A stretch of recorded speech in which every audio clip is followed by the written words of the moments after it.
जय हिंद। आज हम लोग पढ़ने वाले हैं फ्रांस की क्रांति की शुरुआत कैसे हुई। ठीक है, पिछली वीडियो में हम लोगों ने पढ़ चुका था कि फ्रांस की क्रांति के कारण क्या थे, उसका सामाजिक व्यवस्था, उसका सब चीज हम लोगों ने देख चुका है। ठीक है, अब हम लोग पढ़ने वाले हैं फ्रांस की शुरुआत, फ्रांस की क्रांति जो है उसकी शुरुआत किस प्रकार से होती है। ठीक है, क्या होता है।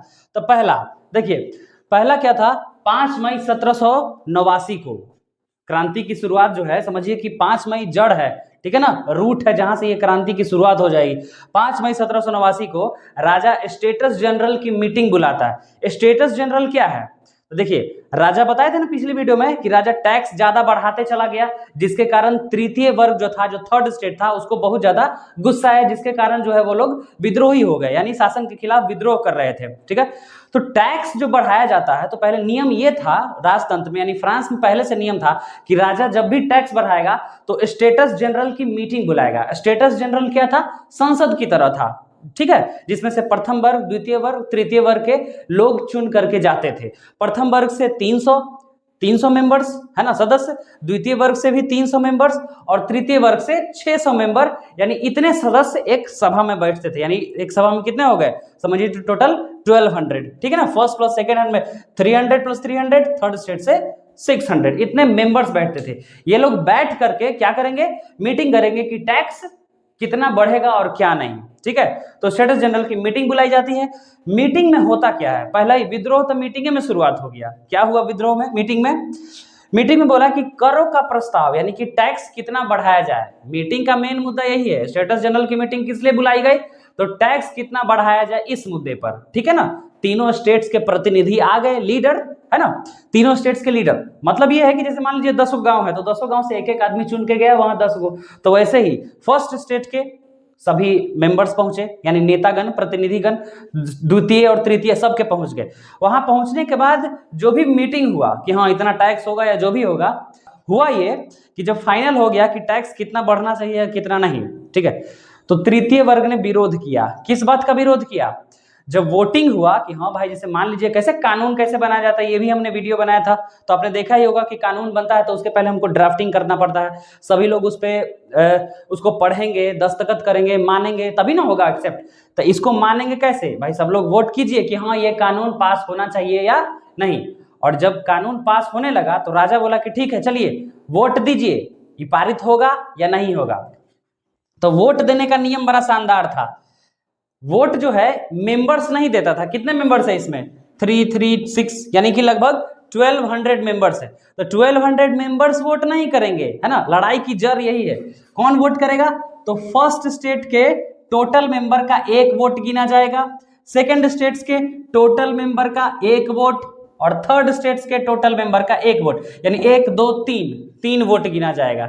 कितना तेज है, राजा जानता था कि प्रथम और द्वितीय वर्ग तो हमेशा मेरे सपोर्ट में रहेगा, तो हम तो जितना ज्यादा टैक्स बढ़ाएंगे और वोट देने कहेंगे कि हाँ भाई वोट दो, तो प्रथम और द्वितीय वर्ग तो पहला ही से राजा के सपोर्टर है, वो तो वोट दे ही ना देगा उसको।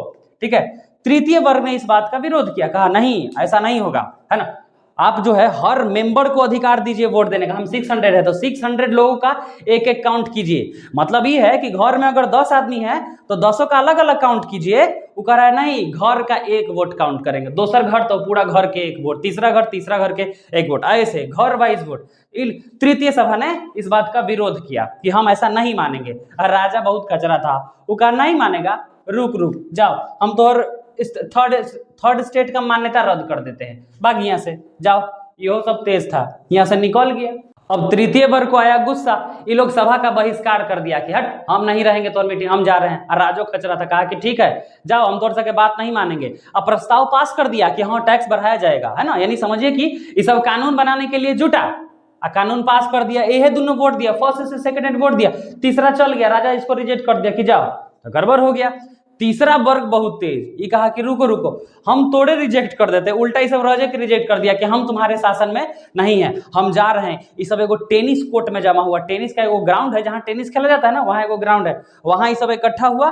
नेशनल असेंबली यानी राष्ट्रीय सभा बना लिया, समझिए, तो एगो अलगे सरकार, संसद बना लिया। ठीक है ना, स्टेटस जनरल को रिजेक्ट करके कहा कि तृतीय वर्ग जो है ओरिजिनल सरकार है, वो राजा लुई 16 वो सरकार नहीं है। जो तृतीय वर्ग है, जो राष्ट्रीय सभा है, देखिए 20 जून 1789 को नेशनल असेंबली का गठन, राष्ट्रीय सभा, समझिए तो तृतीय वर्ग अपना अलगे एगो नया संसद बना लिया। कहां पे बनाया था? टेनिस कोर्ट में, ठीक है। Tennis court is the name of ground, okay. चलिए, अब नई राष्ट्रीय सभा बन गई, अब होगी क्रांति की यहां से शुरुआत, ठीक है। देखिए क्या हुआ, 14 जुलाई 1789 का दिन था। महंगाई जो है दिन प्रतिदिन देश में बढ़ते ही जा रहा था, है ना। बैकग्राउंड रीजन यानी पीछे महंगाई बहुत ज्यादा बढ़ गया था। हुआ क्या था, बहुत सारी महिलाएं जो है, पाव रोटी, रोटी सब का दाम इतना ज्यादा बढ़ गया कि लोग खरीद नहीं पा रहे थे। लोग जो है जमाखोरी करने लगे। जो जमींदार कुलीन सब थे जमाखोरी करता था। जमाखोरी करने का मतलब क्या हुआ कि हम किसी अनाज से, किसी किसान से लिए अनाज खरीद कर रख लिए मार्केट में, ठीक है ना। अब हजारों टन हम रख लिए, अब मार्केट में हम निकाल ही नहीं रहे सामान, तो मार्केट में रेट बढ़ेगा कि नहीं, ठीक है। तो जमाखोर लोग क्या करते हैं, महंगाई को क्रिएट करते हैं, है ना, ताकि जब अब रेट जब महंगा हो जाएगा तब उसको निकाल के बेचेंगे। और तो ऐसे में तो गरीब लोगों का हालत खराब हो जाएगा, एक तक कि उनका कमाई नहीं है, ऊपर से महंगा खरीदेंगे। तो इसी कारण बहुत सारी महिलाओं ने, बहुत सारे लोगों ने कुलीनों पे हमला कर दिया, राजमहल पे हमला कर दिया, ठीक है, दुकानों पे हमला कर दिया और लूटना शुरू कर दिया।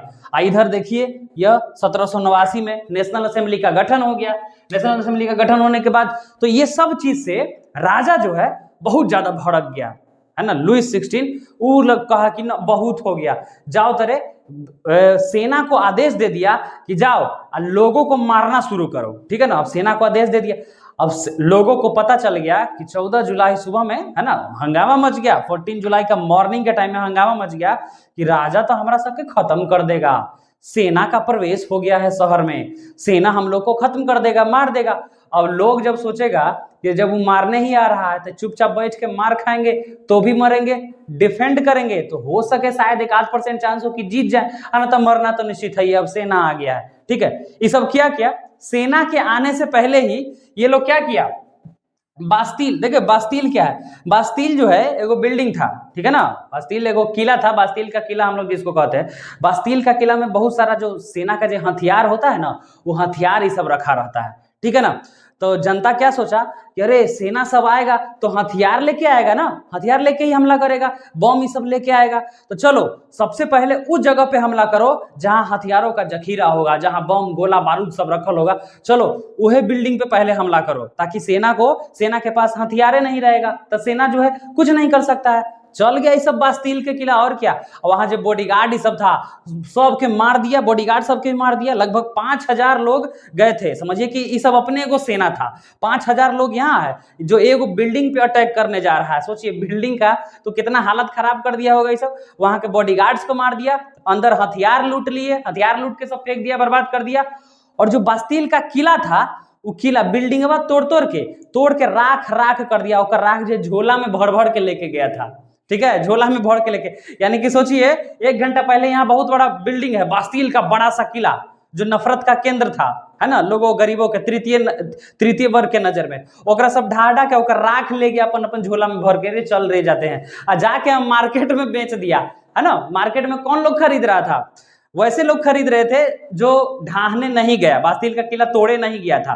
अब होता है ना, अब सब लोग क्रांति नहीं ना करते हैं, जिसमें हिम्मत नहीं होता वो नहीं जाता कि बाप रे बाप अरे बास्तील के किला तोड़े जा रहा है, राजा तुम लोग को खत्म करवा दे, डरे नहीं गया। लेकिन जब देखा कि सब तोड़ के आ रहा था, कहा भाई थोड़ा सा रखवा हमको भी दे दो, नहीं दीवार तोड़ के लाया है किला का, क्यों, हम भी घर में टांगेंगे और अपने बच्चों को बताएंगे कि देखो हम क्रांति किए थे, तो ये देखो राख है बास्तील का किला जो नफरत का केंद्र था, जो राजा हम पे जुर्म करता था, यहां से हथियार ला करके उसको हम तोड़े हैं, ठीक है ना। पूरा मार्केट में बिक गया। तो बास्तील का किला ध्वस्त हो गया। वहां 7 गो कैदी था, ओहो 7 के सब आजाद करवा दिया और बॉडीगार्ड्स के मार दिया, ठीक है। इसी 14 जुलाई को जो है इंडिपेंडेंस डे भी मनाया जाता है। फ्रांस में जो है इंडिपेंडेंस यानी स्वतंत्रता दिवस घोषित कर दिया गया 14 जुलाई को। क्रांति का आरंभ हो चुका है, ठीक है ना। 14 जुलाई 1789 याद रखिएगा। जनता ने बास्तील का किला ढा करके क्रांति का बिगुल फूंक दिया राजा के खिलाफ। राजा हक्का बक्का हो गया, देखते रह गया कि बाप रे तृतीय वर्ग तो तबाही मचा दिया अकेले, है ना। और 27 अगस्त 1789 को इन लोगों ने क्या किया, जो जनता को अधिकार नहीं दिया गया था, यानी लोग का अलग नेशनल असेंबली है ना, देख ही रहे ना, नेशनल असेंबली का गठन पहले से किया हुआ है ये लोग, है ना, पहले से किया हुआ है ये सब। और उसने फैसला किया कि लोगों को फंडामेंटल राइट्स मिलेगा। पहले फंडामेंटल राइट्स मतलब यही समानता का अधिकार, स्वतंत्रता का अधिकार, विशेषाधिकार जो मिला हुआ था प्रथम द्वितीय वर्ग के, सब समाप्त कर दिया गया। सभी को बराबर का अधिकार दिया गया। मताधिकार सबको नहीं मिला, कुछ सिलेक्टेड लोगों को मिला, जो तृतीय वर्ग में जो पढ़े लिखे थे, जो थोड़ा व्यापारी वर्ग के थे, थोड़ा ज्यादा पढ़े लिखे, थोड़ा संपन्न वर्ग के, पैसे वाले, उन लोगों को वोटिंग राइट्स दिया गया। ठीक है ना, यानी फंडामेंटल राइट्स लोगों को मिल गया। अब 1791 में क्या किया गया? संवैधानिक राजतंत्र घोषित कर दिया गया। देखिए, राजा के शासन समाप्त हो गया, समझिए, तो अब तो कोई पावर ही नहीं रहा, क्रांति हो चुकी है, राजा भी मजबूर हो गया। उसने भी क्या किया, अंतिम में नेशनल असेंबली जो बनैले था ना तृतीय वर्ग, उसको मान्यता दे दिया। कहा कि हाँ चल भाई, तोड़े सरकार है, तू ही ठीक कह रहा है, क्योंकि प्रथम और द्वितीय वर्ग पर तो सब हमला बोल दिया, मार के गर्दा उड़ा दिया, पूरा क्रांति मचा दिया, सबके कुलीनों के घर पे हमला हो गया, राजमहल के खत्म कर दिया, सब तोड़ ताड़ दिया। अब राजा के अंतिम उपाय यह था, चुपचाप बेचारा नेशनल असेंबली को मान्यता दे दिया कि हाँ तुम्हारी ही सरकार है। अब तृतीय वर्ग के लोगों ने राजा का सम्मान रखा कि नहीं भाई, राजा को रहने दो, राजा की हत्या करना अच्छी बात नहीं है। तो इसलिए क्या किया कि राजा के पावर्स पे अंकुश लगा दो, क्योंकि बहुत ज्यादा बहक जाता है, राजा के पावर्स को कम कर दिया जाए, कंट्रोल करिए। क्या तो कंट्रोल कैसे किया जाएगा? कंट्रोल करने के लिए तृतीय वर्ग ने अपना संविधान लिखा, अपना संविधान ड्राफ्टिंग किया, डिजाइन किया, और संविधान में राजा के पावर्स को सीमित कर दिया कि राजा अपने पावर का यूज तभी कर सकता है जब जो नेता होंगे, तृतीय वर्ग के जो लीडर्स होंगे, इलेक्टेड लीडर्स, वो लोग प्रस्ताव पास करेंगे किसी चीज पे, तभी राजा अपनी शक्तियों का प्रयोग करेगा। कैसे भारत में राष्ट्रपति का पावर है लगभग 9 के बराबर, नाम मात्र का प्रधान है, रियल पावर्स प्राइम मिनिस्टर के पास है और एमपी के पास है, ठीक वैसे ही राजा का हाल हो गया। ठीक है, तो 1791 में संवैधानिक राजतंत्र घोषित हो गया। ठीक है, तो ये 1791 में संवैधानिक राजतंत्र घोषित हुआ, और चला कब तक? 1792 तक चला, है ना। और उसके बाद क्या हो गया? उसके बाद फ्रांस को गणतंत्र घोषित कर दिया गया। क्यों भाई 1792 में ऐसा क्या हुआ? ये संवैधानिक राजतंत्र 21 साल का है चला। संवैधानिक राजतंत्र किसको कहते हैं? कॉन्स्टिट्यूशनल मोनार्की, मतलब कि संविधान से देश चलेगा, लेकिन जो हेड होगा, जो राजा होगा, है ना, राजा तो वंशानुगत होता है, तो यानी राजा भी रहेगा, लेकिन राजा संविधान के हिसाब से चलेगा। वो संविधान जिसका निर्माण तृतीय वर्ग ने किया था, यानी जनता ने, गरीबों ने, मध्यम वर्ग परिवारों ने मिलकर किया था, उनके प्रतिनिधि और नेताओं ने किया था। ठीक है, लेकिन ज्यादा दिन नहीं चला, 1791 से 1792 तक ही चला। 92 में ऐसा क्या हो गया था? ठीक है, देखो, अभी पावर्स हमने राजा को लिमिट कर दिया। राजा जो शुरू से खुला छूट था, है ना, खुला छूट था, पावर्स को एंजॉय कर रहा था अपने हिसाब से, मेरी इच्छा ही कानून है कहने वाला राजा, एकदम कोई नाथ नहीं है, एकदम कंट्रोलर कोई नहीं है। ओकरा पे अचानक से कोई कंट्रोलर आ जाएगा, पूरा संविधान उसको कंट्रोल करने लगा, तृतीय वर्ग के अंडर में बेचारा आ गया, उसको मन लगेगा शासन करने में? पहले कितना खुला घूमता था, अब कुछ कह देता था, किसी को भी जैसे मन किया वैसे कानून बनाया। अब तो राजा को मजा नहीं आ रहा होगा, इसलिए उसने क्या किया कि अपने पुराने पावर्स को रिवाइव करने के लिए, चलो भाई रिवाइव करते हैं अपने वापस पावर्स को, वो क्या किया, बगल में मदद मांगने गया अपने पड़ोसी देशों से, ऑस्ट्रिया प्रसा से मदद मांगने गया कि देख भाई, आज फ्रांस में ऐसा हुआ है, जनता ने क्रांति करके राजतंत्र को उखाड़ दिया और लोकतंत्र को लाया। समझिए कि लोकतंत्र है ना, संवैधानिक राजतंत्र में राजा के तो कोई पावर नहीं चल रहा है, तो कल होके तुम्हारे साथ भी ऐसा होगा। और बात सही है, वहां की जनता भी मैसेज ले रही थी कि रे फ्रांस में क्रांति हो गया, तो हम लोग भी तो क्रांति करके राजा के जुर्म को कम कर सकते हैं। तो राजा ने अपने पड़ोसी राजाओं को ये बात का आगाह किया कि देखो भाई, आज हमारे साथ हुआ, कल तुम्हारे साथ ना हो, इसलिए हम चाहते हैं कि तुम हमारी मदद करो। तो कैसे मदद? तो तुम जो है फ्रांस पे अटैक कर दो, अटैक करके नेशनल असेंबली के रूल्स रेगुलेशंस को तोड़ दो और वापस से मेरा शासन का वहां स्थापना करवाओ। उसके बाद फिर हम दोनों में दोस्ती रहेगा, आराम से चलेंगे शासन, फिर किसी का हिम्मत नहीं होगा कि तुम्हारे यहाँ भी कोई गड़बड़ कर दे। अब बताइए, राजा अपन है, सोचिए, देशद्रोही राजा ना है जो अपने कुर्सी के लालच के लिए दूसरा देश को कह रहा है कि तू हमारा पे अटैक कर दे, हमको मार दो तुम, ठीक है ना, यानी हमारे देश पे अटैक करो और हमको राजा बना देना, वहां के संसद को भंग कर दो, संसद को खत्म कर दो। ठीक है, अब ये बात चल गया पता नेशनल असेंबली को, ठीक है ना, ये बात किसको पता चल गया? नेशनल असेंबली, संसद को। अच्छा, ऑस्ट्रिया मारेगा हमको, अप्रसा, देखा कौन भाई काहे मारेगा? तो इस राजा का ही भेद खुल गया कि राजा गया है विदेश, सारा ही जो है नौटंकी करके आया है ना, अटैक करने के लिए कह के आया है। तो यहाँ के जनता क्या किया, तृतीय वर्ग के जो प्रतिनिधि क्या किया कि रे राज, तोरा से तो बाद में निपटेंगे, रुक, पहले जो बेचारा वो ऑस्ट्रिया और प्रसा अटैको नहीं किया था, ऑस्ट्रिया प्रसा अटैक भी नहीं किया, जिससे पहले कि वो अटैक करता पहला ही कूद गया ही कि मारेंगे तोरा, तू हम पे कल्ले हो के अटैक करता, लाओ तोरा आइए कूच देते हैं। ऑस्ट्रिया प्रसा रोए लगा, कह रहे अभी हम मारबो नहीं कि हमारा पहला ही से कुछ ले, कूच काच के बराबर कर दिया। ठीक है, बाद में जब संघर्ष चल रहा था उन देशों में, इस देश में जैकोबिन दल का एगो गठन हुआ, जैकोबिन क्लब बनाया जाए। जैकोबिन क्लब क्या था? जैकोबिन क्लब था जहां जो देश के जो क्रांतिकारी वर्ग के लोग थे वो लोग बैठ करके मीटिंग करते थे, जो क्रांतिकारी विचारधारा के लोग होते थे कि सत्ता परिवर्तन कैसे करना है, शासन में परिवर्तन कैसे लाना है, वो सब है ना, कि गवर्नमेंट को कैसे चेंज करना है, क्या रूल्स रेगुलेशन होना चाहिए। तो जैकोबिन क्लब जो है इसमें भी उभार। जैकोबिन क्लब का मुख्य नेता जो था रॉबेस्पियर था। ठीक है ना, रॉबेस्पियर नाम याद रखिएगा, जैकोबिन क्लब का मुख्य प्रणेता था। जब उन्हें अटैक करके हरा दिया ये सब ऑस्ट्रिया और प्रसा को, ठीक है, अब हराने के बाद क्या करेगा? अब अपन राजा के धरेगा कि की रे कहाँ गया था, बतिया है कि आओ हमरा पे अटैक करो, अब तोरो नहीं छोड़ेंगे, रुक। राजा को जो है ये लोग गिलोटिन पे चढ़ा दिया। जो न्यायपालिका था ना फ्रांस का न्यायालय, इसको दोषी पाया, राजद्रोह का इस पे मुकदमा चलाया। राजद्रोह यानी कि आप देश से गद्दारी किए हैं, और देश से जो गद्दारी करता है उसको जीने का वैसे भी कोई हक देना नहीं चाहिए। एक और जीने का हक नहीं था, कहानी खत्म कर दिया, है ना, राजद्रोह की सजा हो गया। राजा को गिलोटिन पर चढ़ा दिया गया। गिलोटिन क्या है? तो गिलोटिन एक डिवाइस है, ऐसे करके दो समझिए कि खंभा पे रहता है, अब बीच में जो एगो मशीन रहता है, और यहाँ आदमी के बैठा दिया जाता है। ठीक है, यहाँ आदमी के बीच में है खंभा है, यहाँ दो आदमी सुता दिया गया, आया मशीन, दो पीस, और क्या, धड़ अलग सिर अलग, कहानी खत्म हो गया। ऐसे मृत्यु घातक मौत देता था, सीधे 2 पीस कर देता था। गिलोटिन नामे है डिवाइस का, मशीनमा के नाम गिलोटिन था। काहे भाई? क्योंकि उसका आविष्कारक जो है डॉक्टर गिलोटिन था, इसीलिए उसी के नाम पे इस डिवाइस का नाम रख दिया गया। तो राजा को गिलोटिन पे चढ़ा दिया गया। कुछ दिन बाद वो पगलिया मैरी एंटोनियट ओकरो चढ़ा दिया कि एकरा रख के कथी करेगा, ये ऑस्ट्रिया के ना है, मार एकरो गिलोटिन पर चढ़ा दिया गया। इस तरह से फ्रांस में राजतंत्र पूरी तरह से समाप्त हो गया। ठीक है ना, याद रखिएगा कब इसको गिलोटिन पर चढ़ाया गया? 21 जनवरी 1793 को राजा की हत्या कर दी गई। और शासन में कौन आया? वही जैकोबिन दल का नेता रॉबेस्पियर, ये शासन में आया। ठीक है, तो लुई 16 की हो गई है मृत्यु, राजतंत्र की हो गई है समाप्ति। अब आया है गणतंत्र। ठीक है, लोकतंत्र आया है, गणतंत्र आया है फ्रांस में। ठीक है ना, डेमोक्रेटिक रिपब्लिक हो चुका है फ्रांस। और रूलर कौन है? अब लुई 16 की मृत्यु के बाद उसको तो सजा दे दिया गया है। अब है, कहाँ गया भाई तू? इधर है।